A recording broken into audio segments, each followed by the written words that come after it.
Precisava ter um vídeo agora, viu? Por isso que eu não subi antes. Mas, gente, muito bom estar aqui com vocês, mais um domingo. E para mim é muito, muito bom subir daqui e ver um grande número de pessoas. De verdade, meu coração fica muito alegre. E eu não sei se você conseguiu perceber, mas desde semana passada, por conta da jornada de devoção, nós começamos com um culto aqui diferente. E o nosso desejo é que você se sinta em casa. O nosso desejo é que você, junto com a sua família, venha ser igreja junto com a gente. Por isso que tem a cantina, tem tudo isso, para que a gente seja igreja. E, gente, ser igreja é algo que eu, Leandro, sou apaixonado por ser igreja. Se tem algo que eu gosto, é de ser igreja, de estar junto com meus irmãos, é de adorar junto com meus irmãos, é de louvar junto com meus irmãos, é de chorar junto com meus irmãos, é de poder fazer tudo junto com meus irmãos. A minha esposa fala que se eu pudesse eu traria aqui o meu colchãozinho, deixaria já na minha sala e já ficaria aqui. E essa é a grande verdade. Talvez eu já deixaria meu colchãozinho aqui já e ficaria por aqui já, porque eu amo esse negócio de ser igreja, eu amo gente. E o que a gente quer fazer é impactar a sua vida com isso também e fazer que você seja uma pessoa que ame gente e ame pessoas porque você ama o reino de Deus. Essa noite eu quero falar com vocês. E eu queria começar falando a respeito de uma frase que talvez seja a maior dor de cabeça dos nós brasileiros hoje. Porque tudo começou com uma marolinha. É ou não é? Quando a gente lembra dessa frase hoje, não, fiquem tranquilos, é só uma marolinha. Já começa a dar um arrepio na nossa espinha já. Se você está desempregado, já começa a pensar dos nossos poderes e tudo mais. E, meu irmão, esqueça esse poder agora. Não lembre, dessa pessoa que você está lembrando ao ouvir dessa frase, apague. Volta para cá, tira a indignação que está aí na sua mente, que eu sei que você está indignado, tira, e volta para cá. Mas muitas coisas começam só com uma marolinha. Geralmente, grandes coisas não começam grandes, começam pequenas. Tudo começa com uma marolinha. Ninguém tropeça numa montanha, a gente tropeça numa pequena pedra. Tudo na vida começa pequeno e vai tomando uma grande proporção. Ou pode continuar com uma pequena proporção. Mas quando eu lembro dessa frase, eu lembro também de um jovem especial demais, inteligente demais. Sabe aquele menino prodígio? Sabe aquele menino que você olha e fala assim, cara, esse moleque quando crescer com certeza vai ser muito relevante para a nossa nação, porque ele é diferente. Porque ele tem um diferencial, já viu já? Um tempo atrás, eu estava em Vila Velha pregando num acampamento de carnaval, um acampamento de adolescente. E tinha um garoto que eu percebia que ele ficava sempre à parte de todos e de todas as situações. Ele sempre estava à parte. Estava todo mundo brincando, acampamento de adolescentes, e ele estava no canto dele. Estava todo mundo pulando e ele estava no canto dele. Eu falei, gente, por que esse menino fica aí tão distante? E aí eu fui conversar com o pastor dele e falei, rapaz, o que está acontecendo com esse garoto aqui? Por que esse garoto fica aqui quietinho? Tem algum problema com ele? Eu falei, não, sabe o que é? É que ele é muito inteligente. Ele é muito. Ele vive num mundo completamente diferente do nosso.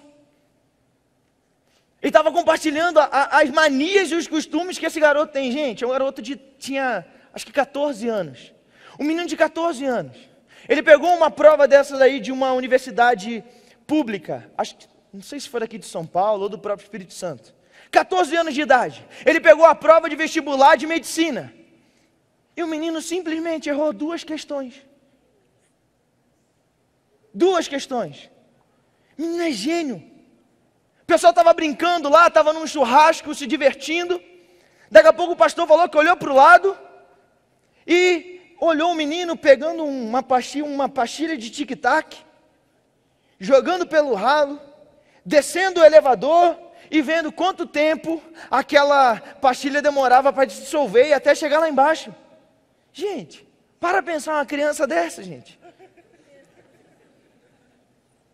Só de olhar para ele eu já fiquei até cansado, porque o menino pensa tanto, que minha cabeça já parou. Eu já cansei. Só de olhar para ele, eu falei, não quero nem falar com esse menino. Aí eu estava pregando e eu fui falar, em certo momento, a respeito que as estrelas que brilham hoje para nós já morreram não sei quantos mil anos atrás. Na hora eu lembrei, o menino está na plateia. Na hora, é verdade? Aí ele, mais ou menos, eu falei, esquece. Gente, esquece esse exemplo. não serve mais. Porque o menino gênio, gente, o menino sabia de tudo. Menino gênio, menino prodígio. Esse era um tal de Salomão. Salomão era um menino prodígio, um menino sábio. A história vai dizer que Salomão era sábio. Mas talvez você esteja pensando, eu sei, Leandro, que ele era sábio, afinal de contas, ele pediu ao Senhor, ele pediu a Deus que desse a ele sabedoria. Não, o texto diz pra gente que Salomão já era sábio antes mesmo de pedir sabedoria. E talvez Salomão só pediu sabedoria porque ele já era sábio. Porque ele já sabia o que era importante, o que era necessário para se viver. Salomão era um homem sábio. E quando Deus chega para ele e fala assim, peça o que você quiser, garoto. Aquele menino poderia pedir, eu quero carro novo. Eu quero uma frota nova de veículos aqui no reino. Eu quero um novo videogame, eu quero qualquer coisa. Ele então olha para Deus e fala, Deus, eu quero sabedoria. Porque se eu não tiver sabedoria para viver, eu não vou conseguir viver. E talvez, a gente olha para ele e fala assim, rapaz, esse menino é diferente mesmo. Você começa a olhar para Salomão e você fala, esse menino não era normal. Esse menino não era como qualquer um outro. E no mundo hoje como o nosso, nada melhor do que ter sabedoria, é ou não é? No mundo nosso como o de hoje, nada melhor do que você ser alguém considerado sábio ao olho de uma comunidade, aos olhos de uma comunidade, aos olhos de uma empresa, aos olhos da sua família, nada melhor. As pessoas consideradas sábias hoje são as que são melhor na vida. Hoje para você, em alguns lugares, você ser ouvido pelo menos, você tem que ter no mínimo um mestrado, um doutorado, qualquer coisa. Não, eu vim aqui falar para vocês, o que você fez, meu filho, na vida? Não, eu fiz ensino fundamental. Meu filho, não dá para você falar que não, pode ir embora. Hoje a gente vive num mundo disso, onde informação define até mesmo aquelas pessoas que são dignas de nós ouvirmos ou não. Conhecimento, vivemos no mundo do conhecimento. E cada dia que passa as coisas vão ficando mais ainda complexas. Eu estava vendo aquele programa É de Casa, consegui ver pela primeira vez. Né? Aproveitei que estava sábado em casa. Falei, gente, sábado em casa é um milagre na minha vida. Então, falei, vou ficar em casa com a minha esposa. E aí tinha um rapaz, uma família, né? Eles estavam na casa de uma família, onde um menino teve um estudo na escola a respeito de ter uma casa sustentável. E ele falou para o pai, por que nós não fazemos então a nossa casa uma casa sustentável? Aquele senhor olhou para o filho e falou, é verdade, por que não? Por que não? Vamos começar esse projeto. E ele começou a montar um projeto. Então hoje a casa dele vende energia elétrica para Eletropaulo, né? Aqui, não é isso? É isso, Eletropaulo. Hoje o que ele gera de energia elétrica na casa dele é suficiente para abastecer a casa dele e ele não consegue vender, porque ele produz energia elétrica hoje. Aí é um monte de aparelho que ele tem lá e tudo mais. E mais, a casa dele hoje, ele usa 60% de água da concessionária, que eu também não sei o nome. Acostumando ainda com São Paulo, gente. Eu vou saber. Sabesp, isso aí. Aos poucos as coisas vão entrando aqui na cabeça. Sabesp. E então, aquele rapaz, ele usa 60% de água da Sabesp e 40% de água da chuva. Ele comprou um aparelho lá para poder purificar a água da chuva. Que o negócio é tão potente, tão potente, tão potente, que a água fica tão limpa, tão limpa, tão limpa, que não dá nem para beber, não dá nem para o consumo. Ele tem que misturar com a água que vem da rua, para ela poder ter alguma função ali para a vida dele. Tão limpa que fica a água. Um aparelho de 25 mil reais, gente. Quando ele falou o preço, deixa eu dar uma palpitação aqui no coração, gente. Meu Deus, para limpar água de chuva, né? Mas o que mais me chamou a atenção, sabe o que era? É que ele contou no programa que certo dia ele estava em casa. E de repente a campainha toca, ele não estava esperando visita, abriu a campainha e do outro lado estava um homem, provavelmente com a sua maleta na mão, falando, olha, eu sou o mecânico da bomba, eu vim consertar a bomba da caixa d'água da sua casa. Aí eu falei assim, mas eu não pedi, não te chamei, não está ruim a bomba da caixa d'água da minha casa. Aí eu falei assim, não, está sim, a sua bomba me chamou. Gente, a bomba, normal aquela bomba, igual a bomba sábio que você tem na sua casa lá, a dele tem uma tecnologia por Wi-Fi, que quando ela começa a dar defeito, ela mesma lança o pedido, a solicitação do rapaz para vir consertar. Gente, imaginou já? Meus filhos vão ter isso e eu vou ficar assim, filho, ensina papai para mexer, porque papai já não sabe mais. Papai vivia na época que tinha que ligar no 0800, meu filho vai ter que me ensinar isso. A solução dos homens, gente, parece que nos Estados Unidos já tem uma geladeira que é assim. Você coloca tudo o que você quer, configura via Wi-Fi tudo que está lá dentro, e conforme for acabando, ela faz o pedido do que está acabando para o mercado e chega na sua casa. Gente, a solução, maridos, nós não vamos mais precisar ir ao mercado. Não vamos mais precisar carregar sacolas e sacolas e sacolas que elas cismam em comprar. Não vamos. E mais, como é por Wi-Fi, a gente pode até colocar aquilo que a gente quer comprar, que ela não deixa a gente comprar. Que mulher é assim, né? Mulher, você vai lá, vai no mercado com ela, você fala assim, pô, já estou vindo aqui. No mínimo vou comprar o que eu quero. E você pega ela, não, isso não, a gente não come isso. Não, mas eu quero comer. Não, lá em casa não. Né? Aí você vai pegar leite condensado, você pega leite condensado moça. Você coloca leite condensado moça no carrinho, ela fala assim, não, esse é o mais caro, pega o mais barato. Pelo menos assim eu vou poder colocar lá no sistema. Leite condensado moça. Quando chegar, ih amor, chegou. Fazer o quê, né? Já está aqui, agora deixa entrar, né? Nada que vier até mim, vou lançar fora. Desse negócio aqui. Conhecimento, vivemos na época do conhecimento. Esse foi Salomão. Um homem cheio de conhecimento, um homem que na sua época estava à frente de todos. Salomão tinha tanta sabedoria, que ele conseguia resolver alguns conflitos de pessoas, familiares, muito simples. Certa vez 2 mulheres chegaram gritando no reino e falaram, olha, essa mulher diz que o filho é dela, mas não, o filho é meu. E a outra falava, não, ela está dizendo que o filho é dela, mas o filho é meu. Salomão falou assim, epa, para essa bagunça aqui no meu reino. E vamos fazer o seguinte, se você está dizendo que o filho é seu e você está dizendo que o filho é seu, por favor, cortem a criança ao meio. E cada uma fica com metade. Aí você fala assim, meu Deus, que homem sábio é esse? Ele mandou cortar a criança no meio. Como é que Salomão pode fazer um negócio desse? Aí a mãe da criança falou assim, não. Então deixa com ela. Deixa com ela, pode deixar com ela. Aí Salomão falou assim, essa daqui é a mãe da criança. Essa daqui, quando viu que seu filho ia morrer, que seu filho ia ser partido ao meio, ela preferiu abrir mão de ter o seu filho do que ter o seu filho morto. Essa aqui é a mãe. Salomão era assim. Salomão, vamos construir o templo, vamos. Não temos como trazer o material até aqui, o cedro até aqui. Vamos fazer o seguinte, vamos montar uma marinha mercante para poder construir o templo. Simples. Né? Vamos montar uma marinha mercante aqui agora. Fazer, para poder vir para cá. Gente, não era aquele tempo que Salomão tem lá no Brás, não, gente. Não era aquilo lá é uma imitação barata. O negócio era mas muito mais chique que aquilo lá. Você acha que aquilo lá é chique? É muito mais.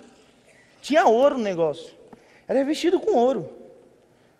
Salomão, a Bíblia vai dizer que não existia ninguém com tanta sabedoria, nem com tanto poder aquisitivo que Salomão. Salomão era o cara. Salomão queria comprar empresas, se fosse hoje em dia ele compraria sem nenhum problema, porque ele era muito rico. Salomão era um cara tão rico, tão sábio, ele era tão diferenciado que durante o seu reinado foi o reinado de Israel que menos houve batalhas. As pessoas tinham medo de batalhar contra Salomão. Não, esse homem é diferenciado, ele é inteligente. Quando a gente pensar na nossa estratégia de guerra, ele vai vir com uma estratégia muito melhor, a gente vai perder. Não, deixa ele quieto. Não mexe com Salomão, não. Salomão era o cara da época. Salomão herdou todo o reino do seu pai e fez com que todo o reino do seu pai fosse muito maior ainda. Salomão tinha passe livre em qualquer reunião de negócios. Salomão podia fazer qualquer coisa. Salomão tinha aprendido a viver. Salomão sabia lidar com conflitos. Salomão sabia lidar com problemas na sua vida de negócios. Salomão conquistava coisas. Salomão sabia viver. Mas o texto que eu quero ler com você de hoje, de 1 Reis, você que tem a sua Bíblia, pode abrir. 1 Reis, capítulo 11.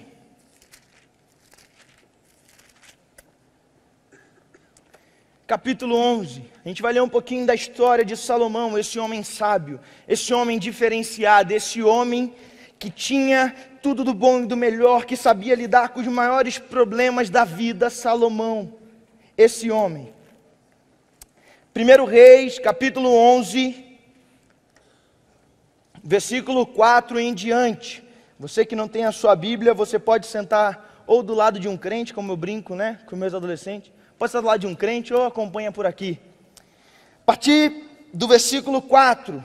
Sendo já velhos, suas mulheres lhe perverteram o coração para seguir outros deuses. E o seu coração não era de todo fiel para com o Senhor, seu Deus, como fora o de Davi, seu pai. Salomão seguiu a Astarote, deusa dos Sidônios, e a Milcom, abominação dos Amonitas. Assim fez Salomão o que era mal perante o Senhor, e não perseverou em seguir ao Senhor como Davi seu pai. Nesse tempo edificou Salomão um santuário a Quemos, a abominação de Moabe, sobre o monte fronteiro a Jerusalém, e a Moloque, abominação dos filhos de Amon.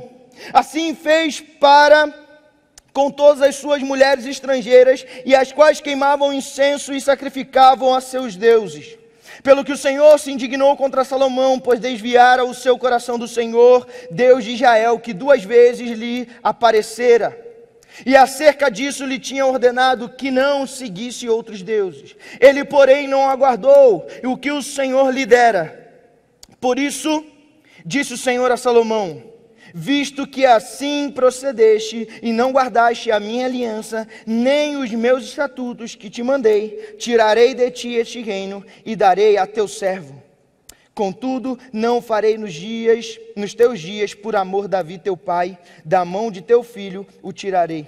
Todavia não tirarei o reino todo, darei uma tribo, e este filho, por amor a Davi, meu servo, e por amor de Jerusalém, que escolhi. Abaixa a cabeça, eu quero orar com você.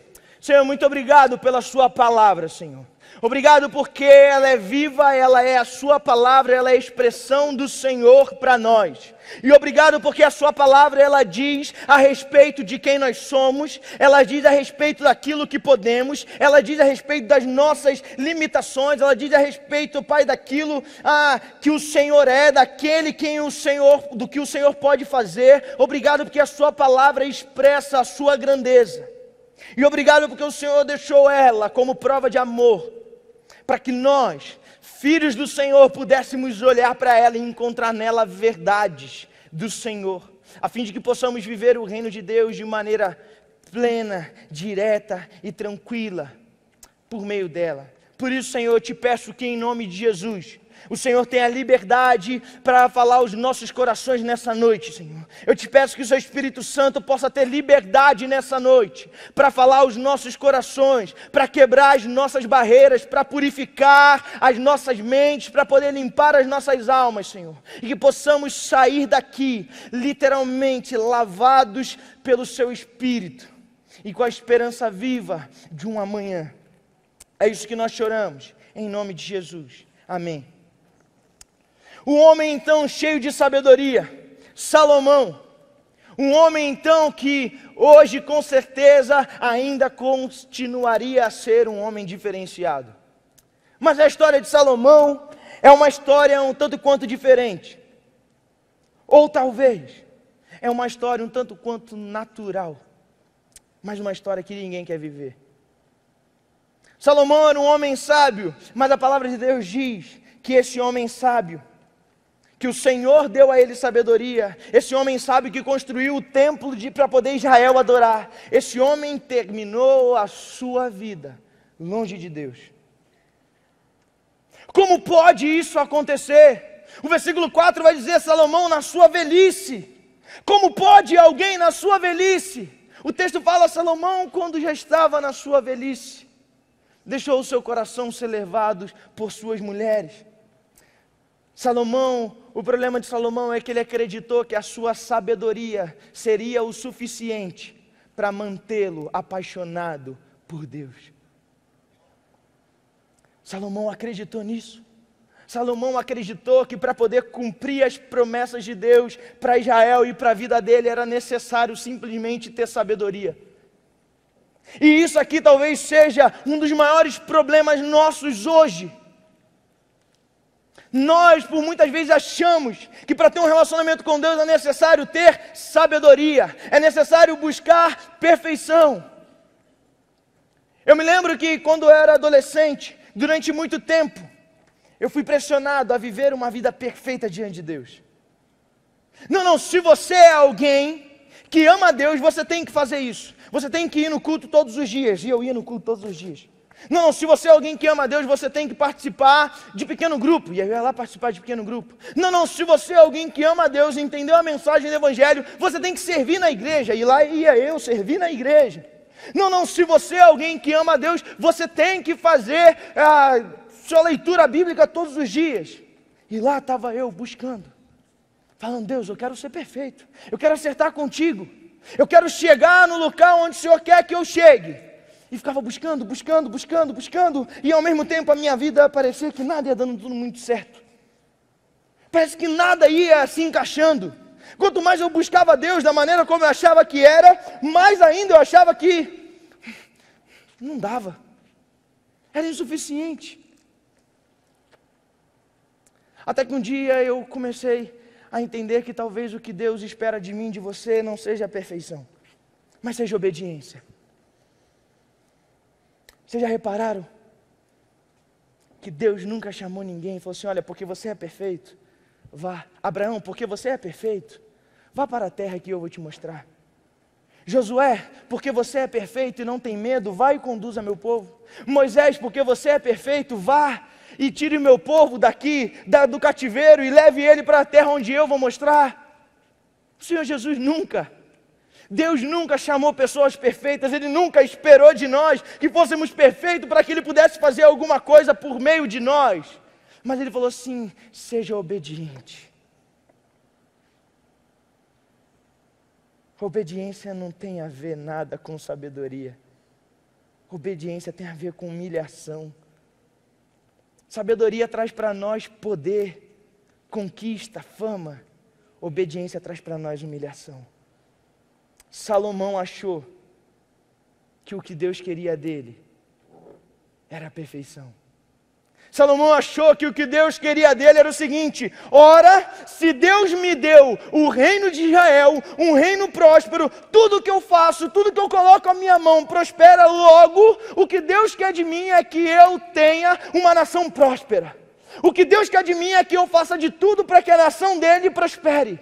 Não, se Deus me deu inteligência, eu preciso conquistar coisas com essa inteligência. Eu preciso fazer o meu nome ser conhecido por conta da minha sabedoria. E o texto vai dizer para nós, a história de Salomão vai dizer para nós, que pessoas de todos os reinos, de todos os lugares do mundo, iam a encontrar com Salomão e sentar aos pés dele para poder aprender com ele. Esse talvez seja o maior problema de nós hoje. Se as coisas estão prosperando, é porque Deus está abençoando. A palavra de Deus nunca disse isso. Salomão prosperou. E a Bíblia vai dizer que no final da sua vida ele já não sabia mais o que fazer. Salomão achou que a sua sabedoria iria livrá-lo. Mas a sua sabedoria não foi suficiente. Vivemos num tempo onde ser sábio está na moda. Somos incentivados a todo tempo a isso. E estudar é bom, gente. Eu falo sempre isso para meus adolescentes: estudem, estudar é bom. Estudar é você também agradar a Deus. Porque se Deus te deu inteligência, Ele te criou com a capacidade de pensar, pense, não jogue fora, estude, conquiste, batalhe. Procure as melhores faculdades, procure os melhores cursos, procure as melhores referências. Faça o que tiver de melhor à sua disposição. Se a sua família pode pagar o melhor colégio de São Paulo, que estude no melhor colégio de São Paulo. Se você pode estudar na melhor faculdade, estude na melhor faculdade. Se você pode trabalhar na melhor empresa, trabalhe na melhor empresa. Se você pode ter o maior salário da sua empresa, tenha. Porque o problema nunca foi ter. A palavra de Deus não diz que Salomão começou a adorar outros deuses, ou que Deus se irou contra Salomão, porque ele tinha conquistado coisas. Não! Deus se alegrou que Salomão conseguiu conquistar coisas. O problema foi que o conquistar superou o obedecer a Deus. Há um tempo atrás na minha vida, isso é coisa minha, viu gente? Aqui eu estou dando um exemplo meu, tá? Porque eu tenho essas coisas meio doidas na minha cabeça. Mas é coisa minha, né? Não é nada para você fazer igual. O pastor falou que agora tem que fazer isso. Pelo amor de Deus, por favor, gente. Mas um tempo atrás, Leandro, sempre ouvi música, vamos colocar aqui, né? Secular, música não evangélica, não gospel. Sempre ouvi e continuo até hoje achando que não tem nenhum problema você ouvir música secular, bom? Só pra você não ter problema comigo depois, achar que eu estou falando aqui que é pecado, não estou falando isso. Mas há um tempo atrás, Leandro, no meu coração decidi não mais ouvir música secular. Decidi no meu coração. Coloquei diante de Deus e falei, Deus, eu não quero mais. E aí me perguntaram, porque o pessoal começou a achar estranho. Meu carro tocava um monte de música secular, de repente só tinha música de crente. Aí o pessoal, pô, Leandro, coloca aquela música. Eu falei, pode colocar. Não tem problema colocar. Eu que não quero. Quando eu estou sozinho, eu coloco o que eu quero. Se você quiser ouvir, pode ouvir, não tem problema. Aí começaram a me questionar, né? Lógico. Imagina você falar hoje em dia que você não ouve música secular. Meu Deus, você acha que é pecado? Não tem nada a ver com pecado, gente. Eu comecei a perceber, sabe o quê? Que a música tem um grande poder na minha e na sua vida. Ela influencia.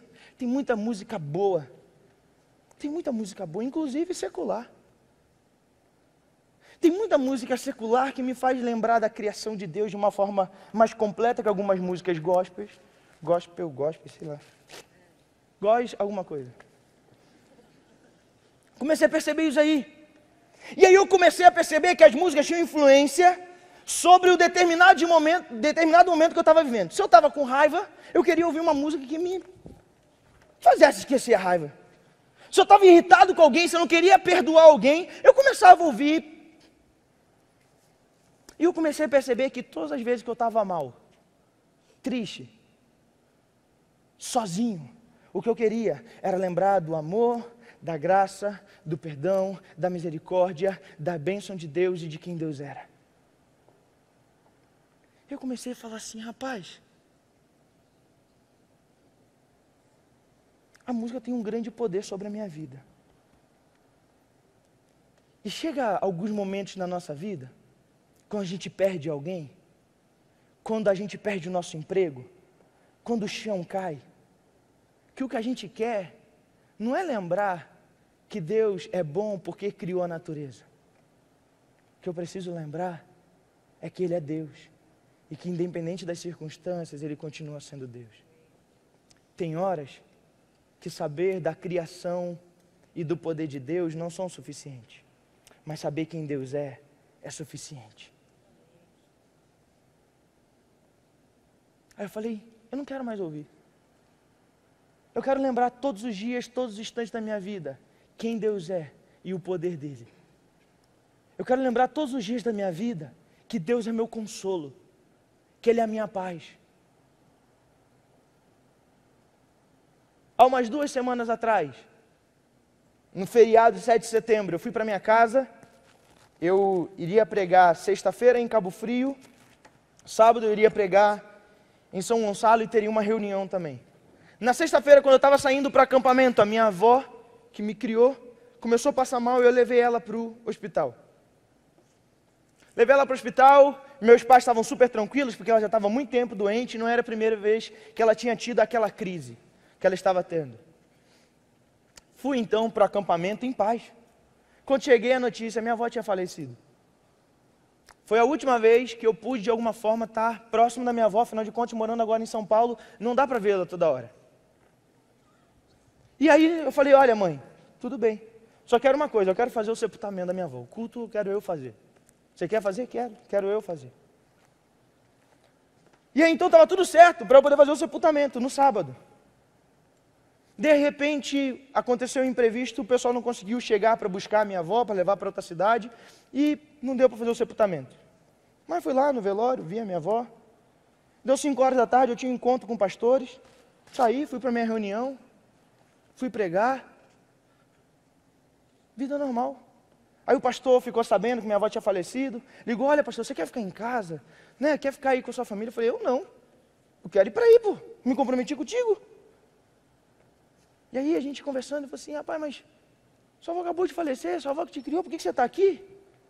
Por que você está aqui? Eu falei, rapaz, a minha avó viveu o que tinha que viver.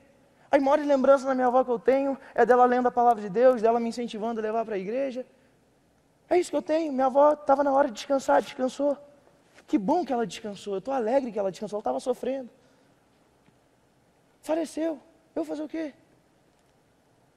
Tem uma missão para eu poder fazer.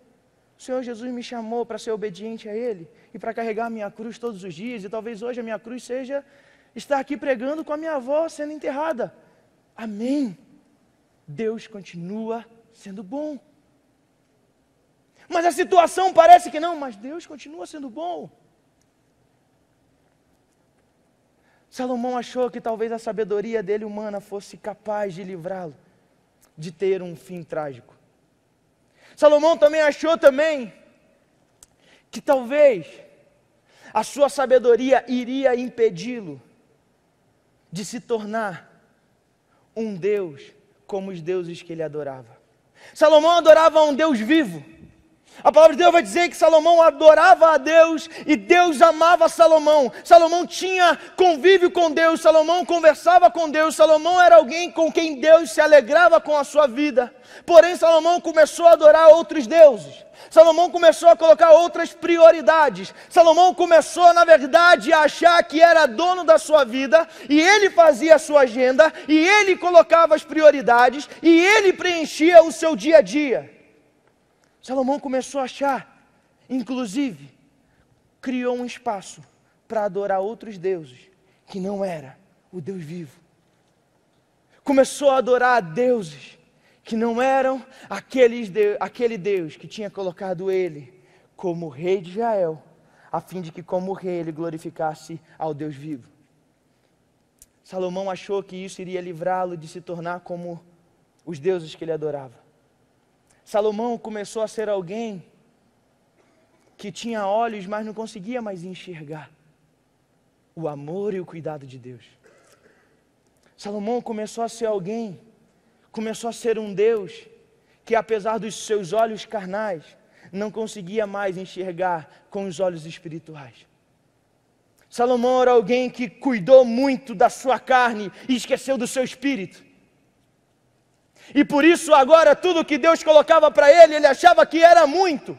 Não, é radical demais.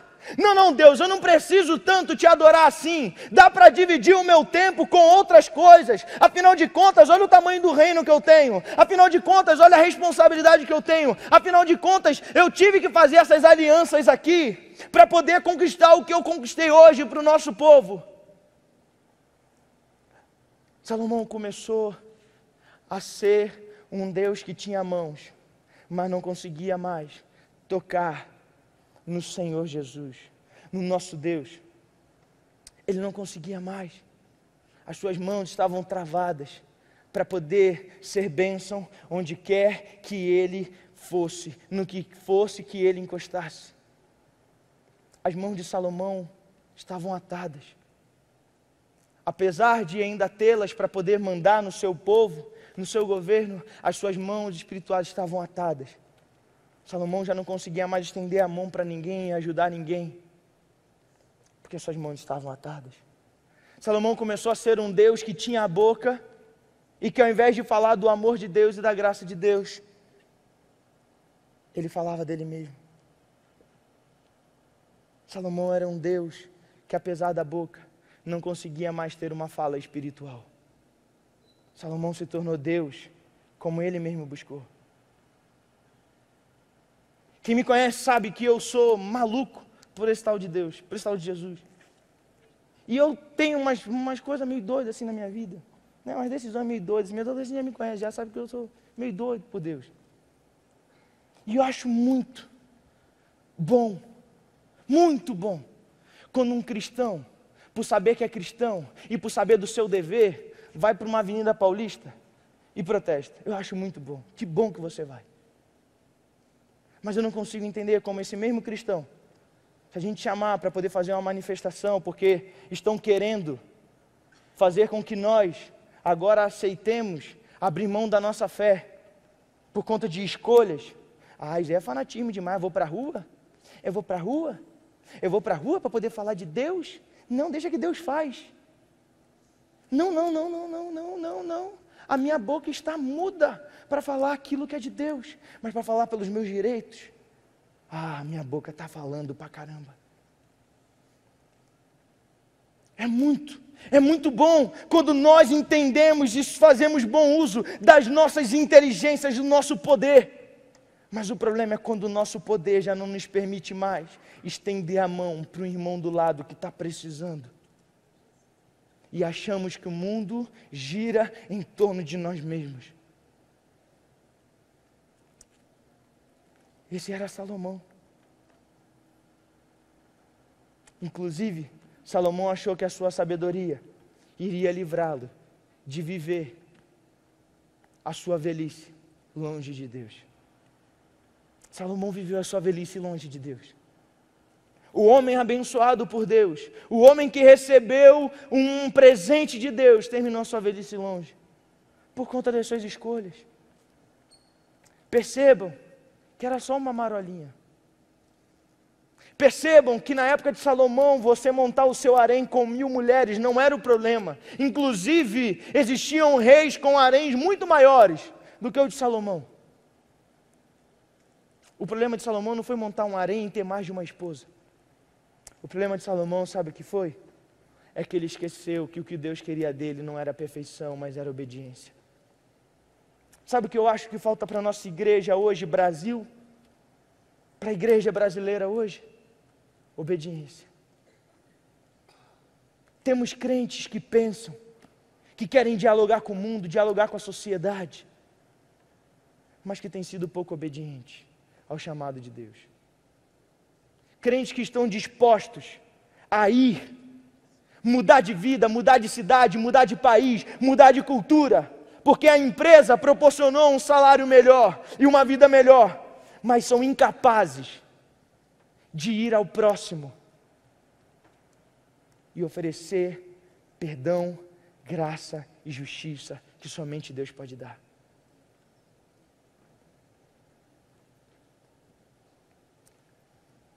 O problema da igreja brasileira hoje é que ela montou para ela o seu próprio ídolo, sabe quem? Ela mesma.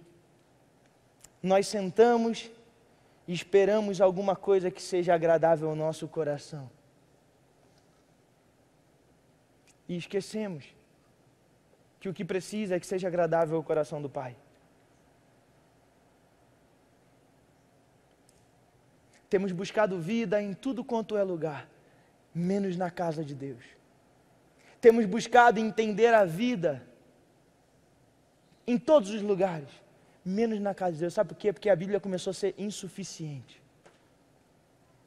Em 2000, um estudante universitário, ele abandonava a sua fé a partir do 5º período.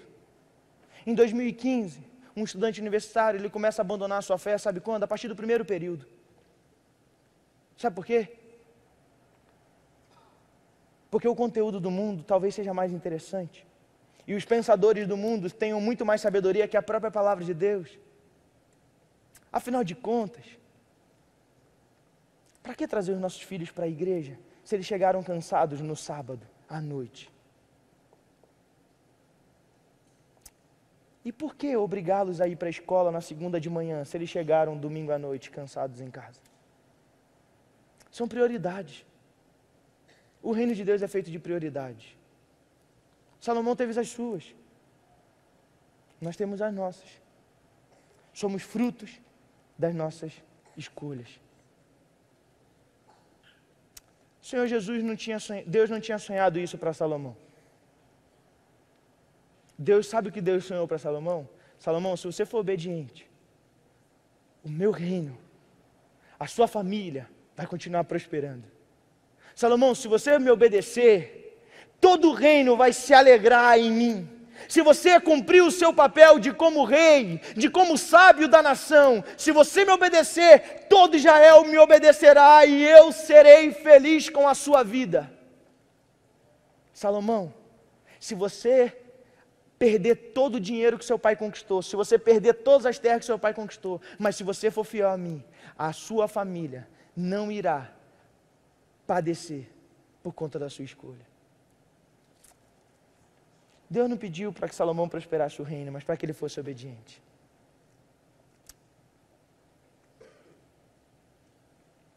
Não sei como está a sua vida. Não sei como você chegou aqui hoje. Não sei como estão as suas prioridades. Não sei como andam as ondas da sua vida, as marolas da sua vida, as pequenas prioridades, aquelas que talvez nem incomodam mais de tão pequenas que são. Eu não sei como anda seu dia a dia.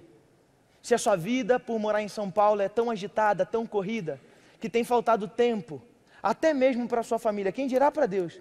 Não vou nem chegar na instância de Deus, vou chegar na instância da família só. Eu não sei como andam as suas prioridades. Não sei que se você saísse daqui hoje e recebesse uma proposta de ir para um outro país, uma outra cultura, ganhar muito mais, um salário muito maior do que você tem hoje, se você iria. Mas também não sei que se Deus falasse, me entrega tudo, porque eu quero de você obediência, também não sei se você entregaria. Eu não sei, eu não conheço a sua vida. Mas você conhece. Gaste um tempo você e Deus agora. Coloque-se diante daquele que é Deus. Coloque as suas agendas, a sua prioridade. Coloque a sua agenda de segunda. Coloque as suas reuniões, o seu tempo vago, o seu tempo de lazer. Coloque diante dele, ele está aqui para te ouvir. Salomão não teve essa oportunidade. Salomão viveu a sua velhice longe de Deus. Você está tendo a oportunidade que Salomão não teve. Gaste um tempo você e Deus. Ore a Ele, coloque o seu coração diante dEle.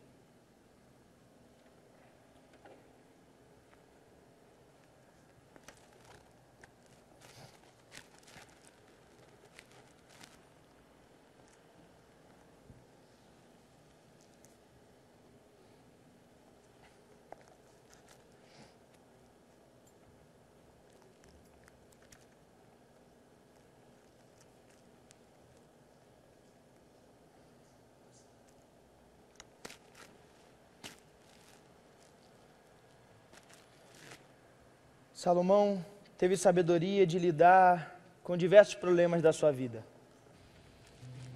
Mas ele não teve sabedoria suficiente para lidar com a sua própria vida. Eu não sei o que você tem passado. Mas se está difícil, clame a Ele. Peça a Ele. Eu não sei o que tem feito o seu coração chorar dia e noite. As lágrimas rolarem no rosto, eu também não sei o que tem acontecido.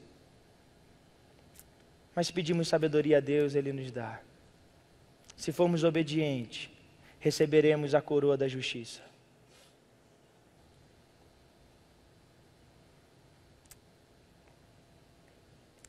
Senhor, nós colocamos nossos corações diante de Ti, Pai.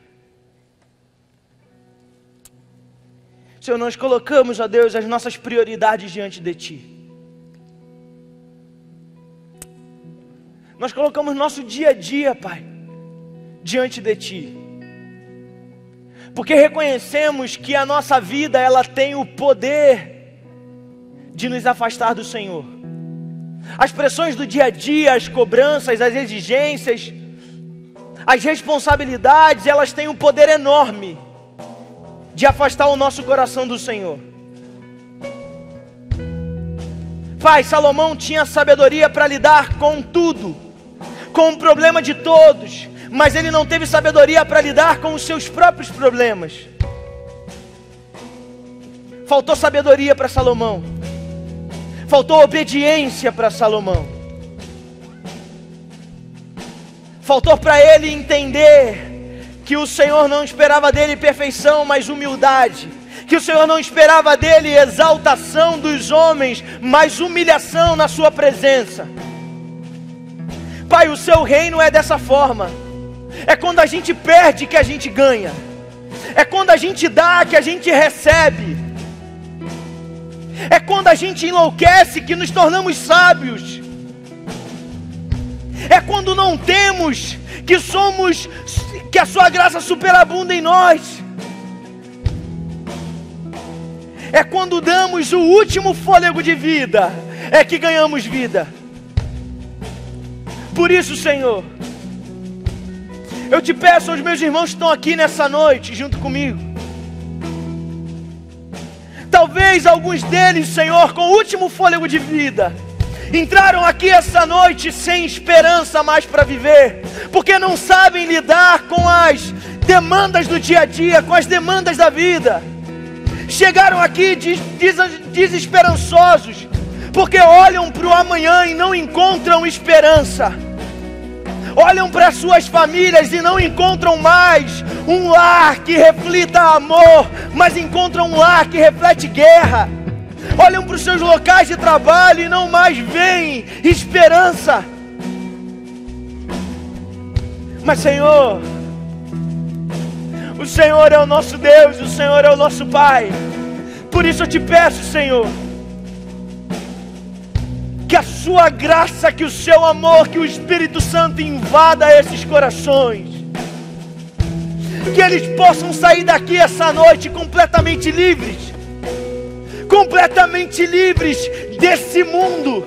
Tendo a certeza que o Senhor não nos chamou para governar e para receber honra nesse mundo, mas para nos humilharmos na sua presença e ganharmos o nosso passaporte para o mundo celestial, para o mundo do qual nossos olhos não podem ver hoje, mas os nossos corações pela fé almejam, sonham, choram, aguardando o dia em que o Senhor voltará, aguardando o dia em que o céu abrirá e o Senhor virá buscar os seus. Pai, em nome de Jesus, Deus, Espírito Santo de Deus, toque esses corações, que toda a sabedoria do mundo possa cair, e que a sabedoria de Deus comece a ser a referência, que eles comecem a viver uma vida não mais presa a esse mundo, mas presa ao reino de Deus, que eles comecem não mais viver uma vida que valoriza o ter, mas valoriza ser o filho amado, o filho fiel, o filho que vive o reino de Deus. Ah, Espírito Santo de Deus, nos dê uma semana abençoada. Essa é a nossa oração, em nome de Jesus, amém.